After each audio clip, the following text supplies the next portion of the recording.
اس کو کسی نہ کسی طرح ختم کیا جائے. ہر قسم کے ان کے اوپر کیسز کیے جائیں, ان کو جیلوں میں ڈالا جائے, ان کے گھروں کے اوپر حملے کیے جائیں, ان کے رشتہ داروں کا پتہ چلواؤ, ان کی بزنسز بند کرو. جب 12 لاکھ پاکستان کے پروفیشنلز ملک چھوڑ کے چلے جائیں, اس نے تو یہ کہا ہے کہ اگر کرونا نہ آتا تو یہ تو 1 سال کے اندر گورنمنٹ گر گئی تھی ہماری.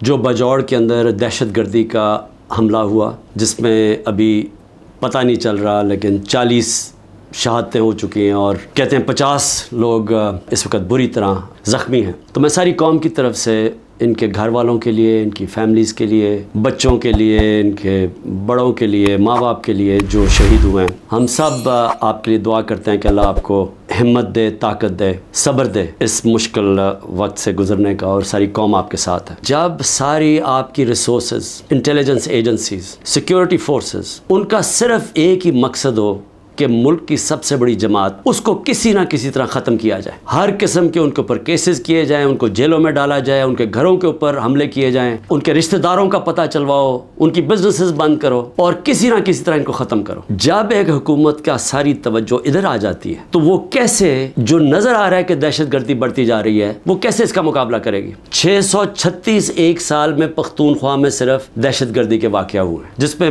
پختونخوا کی پولیس کو سب سے زیادہ اس کا نقصان اٹھانا پڑا, اور اس کے علاوہ بلوچستان میں, اور وہ جو کنٹونمنٹ پہ جوب میں اٹیک ہوا. تو میری پھر سے درخواست ہے کہ یہ مسئلہ اور بڑھتا جائے گا اگر ابھی پوری طرح توجہ نہ دی, اور اپنی پرائرٹیز ٹھیک کریں. یہ جو تحریک انصاف ہے یہ ملک دشمن نہیں ہے. جو ملک کی 70% 75% عوام جس جماعت کے ساتھ کھڑی ہے وہ ملک سے نہ غداری کر سکتی ہے نہ اس کی دشمن ہے. تو اس کے اوپر پوری توجہ دے کے, اور یہاں نظر انداز کرنا کہ جو ایک مسئلہ بڑھتا جا رہا ہے, تو میں سمجھتا ہوں کہ اس سے زیادہ ظلم ملک سے نہیں ہو سکتا. جب 12 لاکھ پاکستان کے پروفیشنلز ملک چھوڑ کے چلے جائیں, یہ پیسے سے زیادہ, یہ جو ہمارا ڈالر باہر نکلا ہے, کیونکہ یہ اپنے ڈالرز بھی لے کے گئے ہوں گے نا, تو جو ڈالرز باہر جا رہے ہیں وہ علیحدہ چیز ہے, لیکن جو برین ڈرین ہوئی ہے, جو آپ کے وہ لوگ جو کہ سب سے زیادہ معاشرے کی اٹھانے میں ان کا ہاتھ ہوتا ہے, پروفیشنلز کا, وہ جب ملک چھوڑ کے جا رہے ہیں, بزنس مین وہ ملک چھوڑ کے جا رہے ہیں, جو آپ کے ڈاکٹرز ہیں, ہاسپٹلز میں جو ڈاکٹرز ہیں, جو اسپیشلسٹ ہیں, جب وہ ملک چھوڑ کے جا رہے ہیں, تو مجھے بتائیں ملک کا کیا مستقبل ہے؟ اور وہ اسی لیے ہے کہ کسی کو سمجھ نہیں آ رہی ملک جا کدھر رہا ہے, کہ ایک پارٹی کو ختم کرتے کرتے سارے ملک کے ادارے تباہ کر دیے. کسی ادارے کے اوپر لوگوں کو اس وقت اعتماد نہیں ہے. ایف آئی اے کو تو لگایا ہوا ہے کہ جی کسی نہ کسی طرح پکڑو عمران خان کو اور یہ پی ٹی آئی کی لیڈرشپ, کسی طرح سائفر میں پکڑ لو. یہ نہیں پتا کہ سائفر جتنی سائفر میں بات ہوتی ہے تو ساری انگلیاں ان کے اوپر آتی ہیں. نون لیگ کے ڈیفنس منسٹر نے بھی کہہ دیا ہے کہ جنرل باجوہ نے تو ہمیں پہلے سے بتا دیا تھا کہ میں یہ گورنمنٹ گرانے لگا ہوں. اس نے تو یہ کہا ہے کہ اگر کرونا نہ آتا تو یہ تو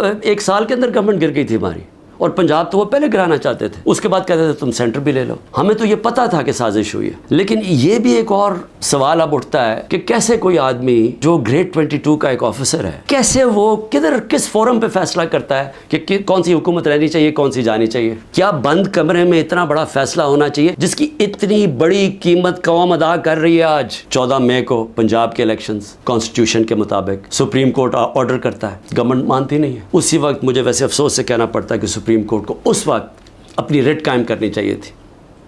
ہمیں افسوس ہے کہ انہوں نے اس حکومت کو آئین کو توڑنے کی اجازت دے دی. جب آپ نے ان کو کوئی ایکشن ہی نہیں لیا تو اس کا مطلب گورنمنٹ اور تو چوڑی ہو گئی. اب تو کھل کے کہہ رہی ہے کہ اگر سپریم کورٹ فیصلہ بھی کرتا ہے ملٹری کورٹس پہ ہم مانیں گے نہیں. جو اس حکومت نے کیا ہے عورتوں کے ساتھ جو کیا ہے, پہلے تو یہ چھوڑے نا کہ ہمارا دین کیا کہتا ہے کہ کیسے کیا رویہ ہمارا ہونا چاہیے اسلام میں عورتوں کے ساتھ. اس کے بعد ہمارا جو کلچر ہے, میں بار بار لوگوں کو بتاتا ہوں کہ میں جب پہلی دفعہ باہر گیا پاکستان سے تو میں حیران ہو گیا. اس طرح کی عورتوں کی عزت باہر نہیں ہے, مغربی معاشرے میں نہیں ہے جو کہ ہمارے معاشروں میں ہے. اور جس طرح عورتوں کو سڑکوں پہ گھسیٹا, جس طرح ان کو جیلوں میں ڈالا, جس طرح ابھی تک جس طرح عورتوں کو جیلوں میں رکھا ہوا ہے, اور میں یعنی حیران ہوں کہ کیا ڈاکٹر یاسمین کسی یہ بلڈنگ جلانے میں تھی ملوث؟ کیا عالیہ حمزہ تھی؟ کیا طیبہ تھی؟ کیا صنم تھی؟ کیا ختیجہ؟ انہوں نے کوئی بلڈنگ جلائی ہے؟ ان کو اتنی بڑی سزا کہ 80 دن سے یہ جیلوں میں ہیں. اور بھی عورتیں, کوئی جیو فینسنگ میں کوئی عورت مل گئی اس کو پکڑی جیلوں میں ڈال دیا. اور ان کے بچے ہیں, اور اس کے باوجود ان کو جیلوں میں رکھا ہوا. یہ کون سے معاشرے میں ہوتا ہے؟ اور یہ پرامن احتجاج تھا. پرامن احتجاج آئین ہمیں حق دیتا ہے. یہ پاکستان کا قانون نہیں توڑا تھا کسی نے. اس سے بڑا ظلم کیا ہو سکتا ہے کہ 50% آپ کی آبادی آپ ان کو پالیٹکس سے باہر نکال دیں، جبکہ وہ شرکت کرنا شروع کر دی تھی. ایک سیاسی شعور پیدا ہو گیا تھا جس میں عورتیں کیا، بچے، نوجوان، بوڑھے. لیکن جو عورتوں کی شرکت تھی، مجھے ایسے لگتا ہے کہ یہ پلان کے تحت، یہ پلان کر کے عورتوں کو سیاست سے باہر کیا جا رہا ہے. جس طرح انہوں نے اوورسیز پاکستانیز کی ووٹنگ کینسل کروائی، ہم نے جو ان کو ووٹنگ رائٹس دلوائے تھے. ہم نے حضرت امام حسین کی شہادت سے کیا سیکھا؟ تو جب پتہ تھا کہ وہ پوری کی پوری فوج سامنے کھڑی ہے، پیچھے نہیں ہٹے، جھکے نہیں.